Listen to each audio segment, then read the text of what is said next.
Hey guys, it's Tim, and this is Pro Wrestling Unlimited, as it's Friday, and we're here with the Wrestling Wrap-Up, a handful of news brought to you in one easy-to-watch video. We got a lot of stuff to talk about today. We've got 1, 2, 3, 4, 5, 6, 7, 8, 9, 10, like 11 or 12 different things we're going to talk about. Some are quick hits, some are longer form things, so we're going to get into all that. We don't have a Smackdown preview. Well, let me check WWE's website, because this morning there was no Smackdown preview for a pre-taped show. Yeah, no. WWE's website still has the the NXT recap on the main page and nothing for tonight's show, even though it's a pre-taped show. So it's not like plans have changed and they scrapped a bunch of stuff. That's so weird. That's so weird. So there's no Smackdown preview, but we got a lot of other things to talk about. We're going to talk about is John Cena going to work WrestleMania next year? Rock status for WrestleMania. Michael Mansuri talking about why he left WWE. One WWE Hall of Famer almost fired by the company. What's going on with a certain Smackdown star who's been out with an injury? Sasha Banks stuff, an AEW wrestler injured, and so much more, because this again is the Wrestling Wrap-Up every Monday morning, every Friday morning, right around between 11:30 a.m. Pacific, live right here, twitch.tv/PW Unlimited, and then posted later on youtube.com/Pro Wrestling Unlimited, and podcast services all around the globe like Stitcher, Spotify, Google Pod, Apple Pod, Anchor, iHeartRadio, and so much more. Remember, if you are watching live, you can help us out a couple of different ways. You can either help us out by hitting that donate button down below, or by donating Twitch bits in the live chat. Also, remember, you can help us out by subscribing to the channel one of two different ways. You can either subscribe with a tiered subscription, or you can subscribe with Amazon Prime, because remember, if you either have Amazon Prime or have access to Amazon Prime, somebody's account, whether that's your mother, your father, your brother, your sister, your grandma, your grandpa, your girlfriend, your uncle, your auntie, your cousin, your sister's brother, or your sister's brother-in-law's, I don't know, mom, anybody, got anybody's Amazon Prime account, well, then you can link it to your Twitch account, bada bing, bada boom, link them together, your Prime Gaming. Prime Gaming gives you a lot of cool things like free games, free stuff for games, and they always give you one free subscription to any Twitch channel you want to subscribe to throughout the month, and I'd greatly appreciate it if you did right here, Pro Wrestling Unlimited. Now, on the flip side, if you're watching over on YouTube, you can help us out over there as well by becoming a channel member. As a channel member, you get early access to news, early access podcast episodes, early access to non-news videos, and so much more. Also, remember to head over to patreon.com/PW Unlimited to get all those same perks. And finally, head over to the Epic Game Store. Head over to the Epic Game Store and buy something. Buy something. Or not. Because you can still use it on the free stuff, whether you're buying a new game, whether you're buying the Game of the Year Elden Ring, whether you're getting a 2018 Game of the Year nominee like Marvel Spider-Man, you're claiming one of the free games, which right now is Escape, or no, Encased. Sorry, Escape was a different one. Encased, because remember, right now, every single day, Epic is giving you guys another free game, a new free game every day. Go claim those games. Even if you don't want to play them, claim them so they're in your library, but then also so you can use our code at PW Unlimited. You don't even have to play the free games. Just go claim them and put in PWUNLIMITED, and you'll be supporting us at no extra cost to you. Do it right now, because there's a new game every day for the next week or so. It's their Christmas, New Year's gift to you guys. And then maybe one day in the future you go, I claimed that game, Encased. I'm not sure what it is. It looks interesting. Let's give it a whirl. Well, you got it, so you can give it a whirl. Or if you're trying to get into that new season of Fortnite, remember, go to the store page, go all the way to the bottom, and put in the code PW Unlimited at checkout, and you will be directly supporting us. But with that, as far as the news does go, we're going to kick it off by talking about one John Cena. John Cena has been in the news a lot recently because, well, he's going to wrestle in just a couple of weeks. Actually, next Friday, when he teams with Kevin Owens to take on Roman Reigns and Sami Zayn. But that's not the only reason people have been talking about John Cena recently. They've been talking about Cena recently because, well, They want to know if he's going to work next year's WrestleMania. And Dave Meltzer has an update on this in the latest Wrestling Observer newsletter. Meltzer noted that the belief is that Cena will be working WrestleMania 39. Cena is working on his schedule to make sure he can, but the belief is he'll get it done. Meltzer wrote the following. The belief is that Cena will be working WrestleMania, but what we were told is that he's working on his schedule to make sure it works. But the belief is that, yeah, he'll get it done. Cena will be unavailable to WWE through most of February and March due to filming a movie outside of the U.S. At one point, he was talked about for a match with Austin Theory at WrestleMania, but that was under when Vince was in charge. No word if anything has changed on those plans. Again, Cena will be working SmackDown next week in Tampa, where he will team with Kevin Owens against Roman Reigns and Sami Zayn. But very interesting that they're trying to make it work. Cena's trying to make his schedule work and whatnot so he can come in and work WrestleMania. Now, again, we don't know exactly who he's going to face. Vince potentially, reportedly, wanted him to face Austin Theory. Still on the table. Not like that's just said, done, not going to happen. Still a possibility, but maybe Triple H has other ideas. I know Logan Paul has said, I want John Cena. But is that really the right way to go? Two part-timers that they do a match at Mania and then they're both potentially gone the next night? It's a weird one.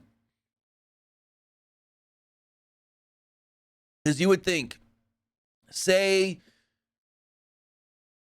Logan Paul beats John Cena, but then Logan Paul's not on the show for like 3 months. Where's the payoff of somebody beating Cena? Or if Cena beats Logan Paul?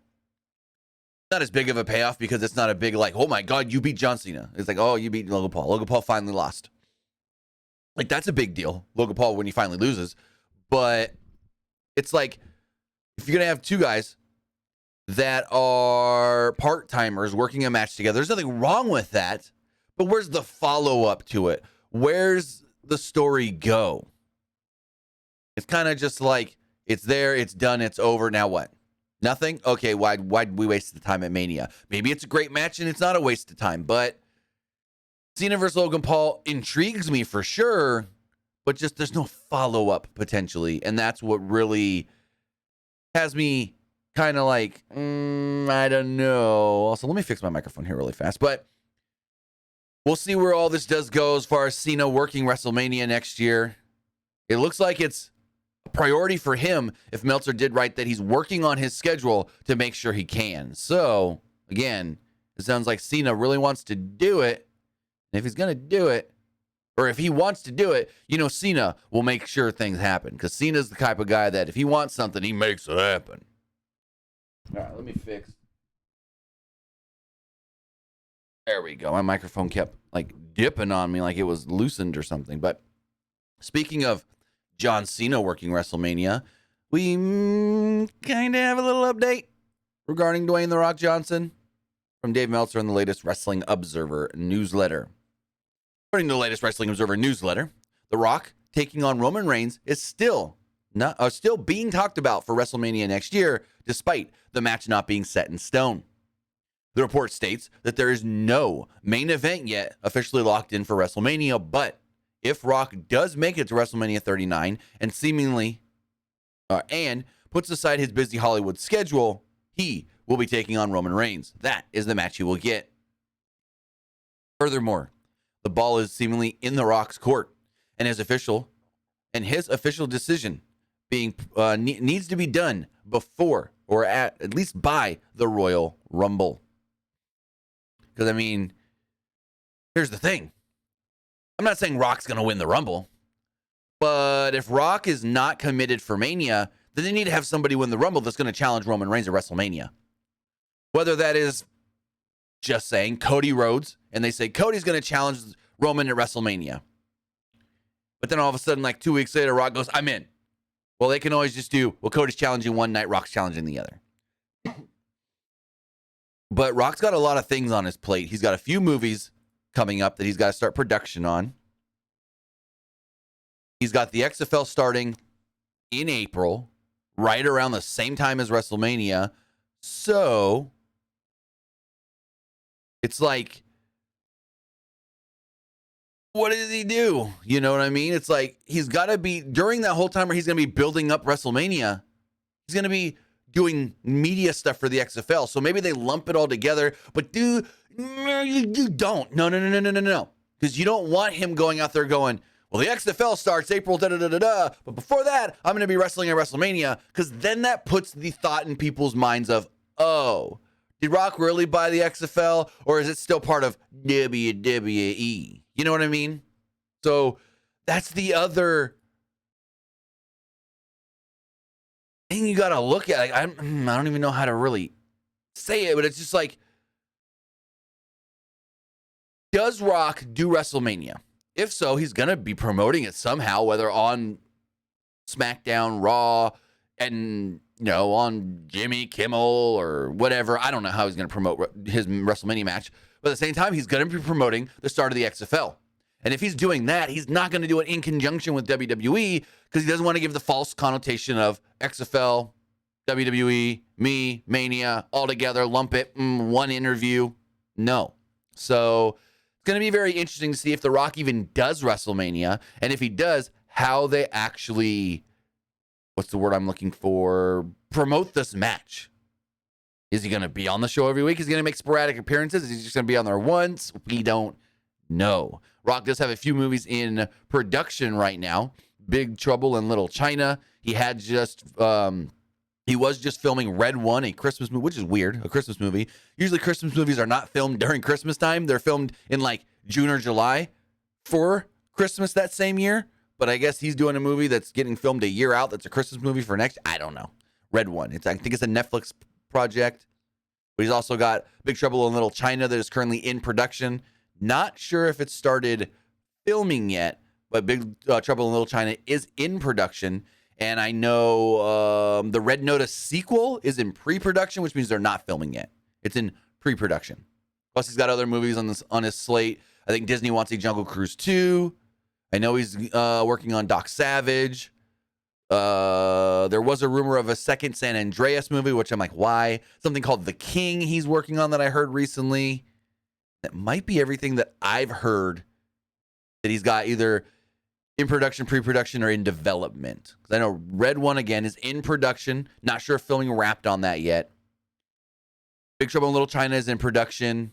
Not sure if that started filming yet. Because if Red One is still filming, then Big Trouble in Little China hasn't started filming yet. And here's the thing. You got all these movies that are either about to film, that are filming right now, that are in pre-production and going to film soon, to where they're not going to want The Rock going out there and getting physical for WWE, because that could pull another Hercules. And if you don't remember what happened to Hercules, he did his last match at WrestleMania against John Cena. And he hasn't wrestled since that last Cena match. Well, Rock suffered a hernia, had to undergo surgery, and it cost the studio over $1 million to push back the start of filming, I think it was the start of filming of the Hercules movie, because Rock got hurt in a WrestleMania match. So that's the other big thing. It's like, what movies does he have filming soon that could potentially be like, no, we're filming, you're not wrestling? So that's always been one that's been up in the air. We've heard a lot of times, oh, The Rock may come back for this. The Rock may come back for this. Oh, no, movie started filming. Oh, no, movie started filming. So we'll have to wait and see exactly if The Rock even does it. They want him, and they want him bad, and it's all in his court right now. Now, speaking of people potentially coming back to WWE, we know one man that not recently, but a couple years ago, left to WWE. And that's Michael Mansuri, the guy who everyone thought was going to be the predecessor of Kevin Dunn. The guy to take over for Kevin Dunn once he's done in WWE. And he said, you know what? I'm going to leave. If you don't know, Michael Mansuri, again, was second in charge, basically, to Kevin Dunn on the production side of things. He was WWE's vice president of global television. He worked for the company from 2009 till his resignation in 2020, where he then went on to work for the Pat McAfee show, and then I believe left Pat McAfee to go work for DAZN, and is now working for All Elite Wrestling. In December of 2022, it was announced that AEW had hired Mansuri as the new senior vice president and co-executive producer of television. Mansuri recently appeared on Renee Paquette's The Sessions podcast and talked about his decision leaving WWE after being there for just a little over a decade, as Mansuri stated the following. I knew that there was more I was capable of, but I had already excelled at everything they allowed me to do at that point.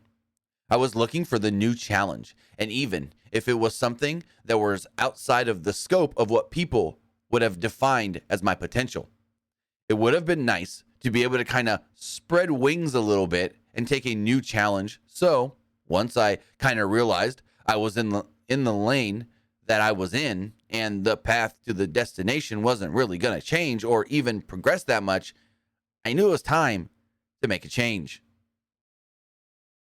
So again, he would go on to leave WWE, go work for Pat McAfee, go work for DAZN and this and that. And he recalled the decision to leave WWE in 2020 at the start of COVID, revealing, quote, I remember I'd gone back up to Stamford and they had offered me the opportunity to rescind my resignation, and I was beyond appreciative of it. But, I told them, I said, quote, look, I know we're heading into uncertain times, but if I don't do this, I'm never going to do it, and I need to do it.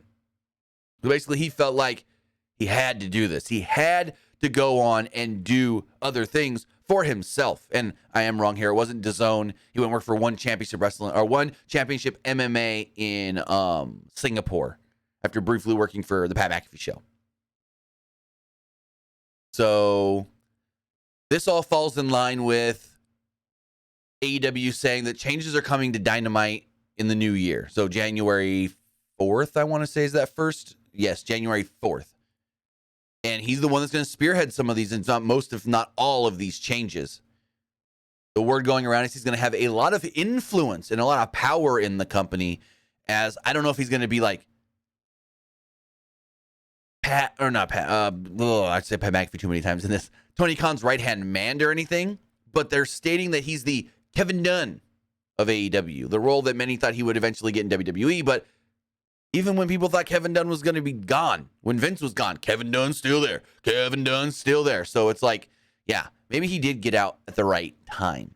But we'll see what kind of changes he does end up making with AEW, whether that is just camera shot changes, whether that is the way, again, the show is filmed, whether he changes up the stage, the lighting, the graphics, the colors, anything. We don't know.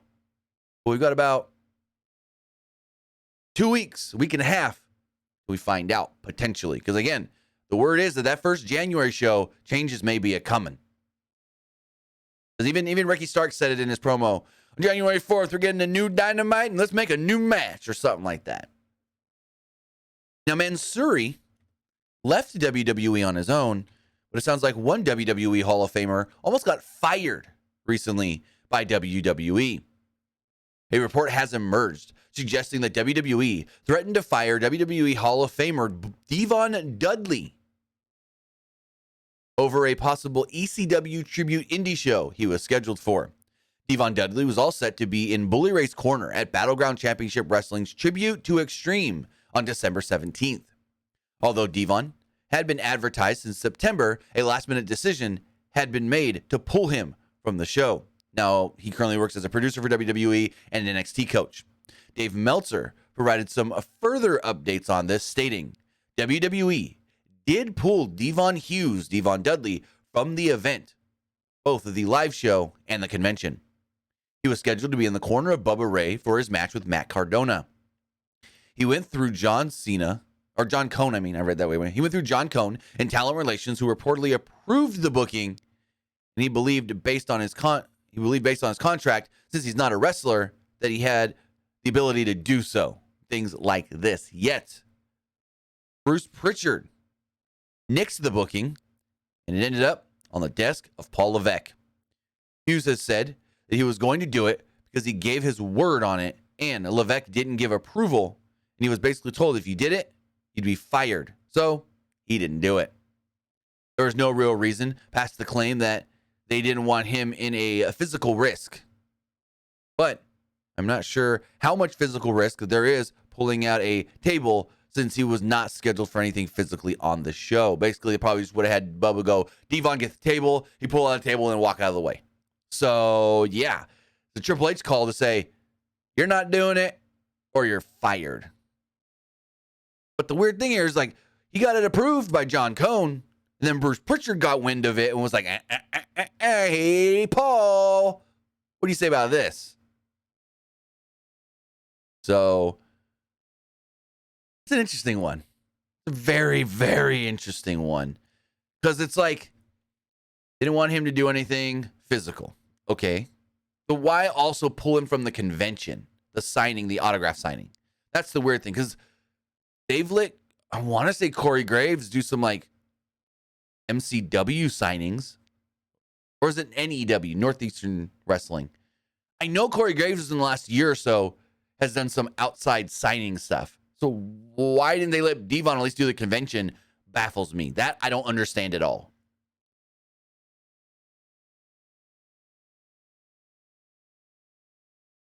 Now, we had Michael Mansuri leaving WWE, going to AEW, and that's that. Devon almost getting fired. And, well, another man who's coming back to WWE, that's William Regal. We have some more info on his contract. What exactly the hell is going on? And even this is still a little kind of confusing.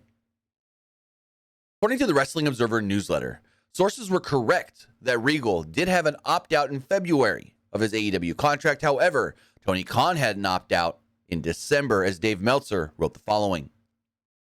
Just to clarify, the William Regal leaving stuff is that WWE sources were correct that Regal did have an opt-out on February 24th, but Tony Khan had an opt-out on 12/22, December 22nd. So, the contract did end before Regal could leave it without Khan's permission. But Regal could have gotten out just 2 months later. The impression I have is that Regal will be going quiet once he starts with WWE and his final podcast airs this week. He didn't actually tape a new podcast since November. Even though Regal is gone, Bryan Danielson talked heavily about him on Dynamite to build up his upcoming title match with MJF. No date for that match has been announced. Now, there's still nothing along the terms of Tony Khan saying, yeah, I'm letting Regal leave, but he's not going to appear on TV for them. Now, what this sounds like to me, and now this is just me jumping to assumptions, and I shouldn't be doing this, but I'm going to do it anyways. Maybe, because we don't know how long that you can't appear on TV thing is for. If he could have got out of his contract on the 24th of February, maybe the whole you're not able to be on TV is just till February 24th. Maybe another scenario is we want you to stay basically kind of almost dead until the Danielson MJF stuff is done. That would make a lot of sense. We want you to not appear anywhere until we get this feud completed, and then you can move on and do whatever you want. So I would, assume, in my line of work, assuming it's not the right thing to do, maybe he just can't appear on their television till the 24th of February or after the 24th of February. Because again, if he would have just said, no, I don't want out of the contract, and then on February 24th go, I'm done, because that's his opt-out date, then he could have gone WWE and done whenever he wanted. They could have bumped up War Games just so he can go, it's WrestleMania time, and we're doing War Games, just so I could say it on TV right now. Anyways, that's why I now think that Regal may be allowed to be on WWE television after February 24th. Don't know that for sure, but if everything is true here about his opt-out date, how could Tony keep him off of WWE television past that date, past February 24th? That's just the big lingering question now. Now, in keeping with WWE news, we may have some information on when WWE is going back to Saudi Arabia. According to Dave Meltzer in the latest Wrestling Observer newsletter, they state that WWE will host their next premium live event in Saudi in May, which is very interesting because over the last, I want to say 2 or 3 years, it's been February, March, October, November. And a lot of people have said, well, that's kind of too close. So pushing it to May now kind of makes more sense. But kind of got in a groove over the last couple of years of Road to WrestleMania stops in Saudi Arabia. That's not looking like it's going to happen this year. Now the big question is, are we going to get a March show? Because like some years we do, some years we don't. I know we've got in February Extreme Rules in Montreal. But do we have anything in February or March? Or is it just Elimination Chamber in February, and then we just go to Mania instead of doing a Saudi show? But it looks like the next WWE show in Saudi Arabia could end up being in May instead of an earlier show like we've been getting for the last couple of years. Now, speaking of overseas shows for WWE, looks like the India show is no longer happening on January 18th, as Dave Meltzer did report the following in the latest Wrestling Observer newsletter. The January 18th show that was scheduled for Hyderabad, India, where Sony 6, WWE's television partner, was bringing in WWE for a big live event to build around the Indian talent and some of the major stars, is now off. The decision was actually made by Sony 6, which is merging with Z in India as far as holding off on this show until the merger is finalized. The merger is expected to be finalized in April, so the show can take place after April, after whenever this merger does go into effect. So it looks like Sony 6 wants to have this big production and this and that on their network maybe, and because of the merger, they're focusing on that instead of anything else, and there we go. So the India show is not happening on January 18th. It's going to happen possibly sometime this summer, late spring, but it sounds like more like summertime, May, June, or whatever. WWE has not released a pay-per-view or live events or major events calendar yet or schedule. So everything's still open for this show to take place anytime after April. So this is going to be a post-Mania show instead of a pre-Rumble show. Now, speaking of pre-Rumble shows, we have Monday Night Raw next week, which is a best of show, which is still weird because the Raw brand is running a live event. Yet, Sean Ross Sapp gave an update on why potentially this is not a Monday Night Raw event, as Sapp stated that while the December 26th edition of WWE Raw will be a clip show revealing the best of WWE, it is actually believed that the reason it is not a Monday Night Raw is because they are giving production extra time off. Yes, people in production are getting some additional time off for the holidays. So that is why next week's Monday Night Raw is going to be a pre-tape show, or not a pre-tape show, a best of show, a show that they could put together all this week at their studio and then just send to USA and go, air this. There we go. Again, I don't remember the last time we didn't get a live episode of Raw. Even when there was a blizzard, JBL did a Raw from on top of the goddamn Stamford, Connecticut building. So, see how this all goes. We won't be reviewing it. So there won't be a Monday Night Raw review next Monday. And, yeah. But as far as that does go, WWE will be running live events this coming Monday.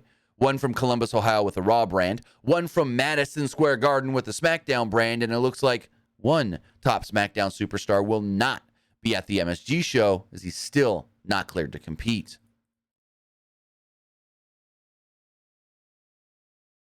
Per a new report from Mike Johnson over at PW Insider, Johnson does report that Drew McIntyre is reportedly not cleared to wrestle and won't be part of the Madison Square Garden show on Monday. McIntyre had been removed from the ring to heal from what was termed a minor injury over 2-3 weeks now. Not much more is known on the injury other than it may have been a ruptured eardrum, and we do not know exactly how long this is going to keep McIntyre out of action. Again, it was considered a minor injury at first, with some thinking, oh, he'll be back after a couple of weeks, whatnot. And that's not the case. So now we just hope that McIntyre is good to go quick. We don't know how quick. He's not going to be working the live event next Monday. Hopefully he could be ready for the 30th when they have the next live Smackdown. I mean, they don't really need a Drew McIntyre since they've got John Cena, so they'll be okay there, but they got to start building McIntyre up for the Rumble. But I guess it's not like they got to build a match for him. They could just say, hey, McIntyre's going to be in the Rumble, so he can always send in a video. He can always send in a video and go, I'm not there now, but I'll be back by the Rumble, and I'll be in the Rumble. So McIntyre will not be at the Madison Square Garden live event coming up this Monday. Speaking of injuries and all that kind of stuff, well, the Godfather actually just underwent surgery. He underwent hip replacement surgery. WWE Hall of Famer Charles Wright, known better as the Godfather to many, revealed that he underwent hip replacement surgery. Talking on his official Facebook, Wright revealed that he underwent surgery, stating, quote, hip replacement surgery went really well. And I will say, the morphine is a hell of a drug. So with that, just a little quick hit here. We want to wish him the best in his recovery from hip replacement surgery. And let's see him get back out there and do what he does out there in Las Vegas. Just a little quick hit news note here, but talk a little more about injuries. This one comes from All Elite Wrestling. AEW star Chris Statlander confirmed on August 13th that she had suffered a complete torn ACL and a tour of the material meniscus, which would require surgery. She would undergo that surgery in September and provided an update stating, I must have been thinking of you when I got injured because you make my knees weak, XOXO. Now, Chris Statlander did state recently, no, I'm not cleared. She sent out a tweet that just says, no, I'm not cleared yet. So unfortunately, Chris Statlander will not be cleared to compete anytime soon, and we assume so. We assume that she would not be cleared anytime soon because torn ACL, that's at least 7 months. If she underwent surgery in September, October, November, December, January, February, March, April, that's like April that she can be back. Maybe sooner, maybe later. But then Chris Statlander did send out a tweet stating, quote, AEW wrestler provides injury update, end quote, is the headline I'm expecting to see. Well, Chris, we'll post that headline just for you. We'll post it on our website, and we'll post it on our YouTube video. So there you go. You'll get the headline you're asking for. And unfortunately, Chris Statlander still not cleared to compete. Speaking of people cleared to compete, Sasha Banks is cleared. Sasha Banks is heading to Japan. And, well, looks like New Japan, of course, wanted to keep this all a secret, as Dave Meltzer said the following in the latest Wrestling Observer newsletter.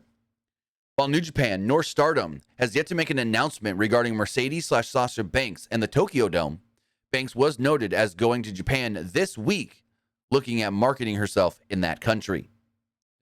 There was some, I guess you could say, I don't know exactly who the guy was. I think he's a photographer or he's an agent or something that stated that Mercedes would be in Japan by the 21st of this month. So she should be in Japan already. Meltzer continues.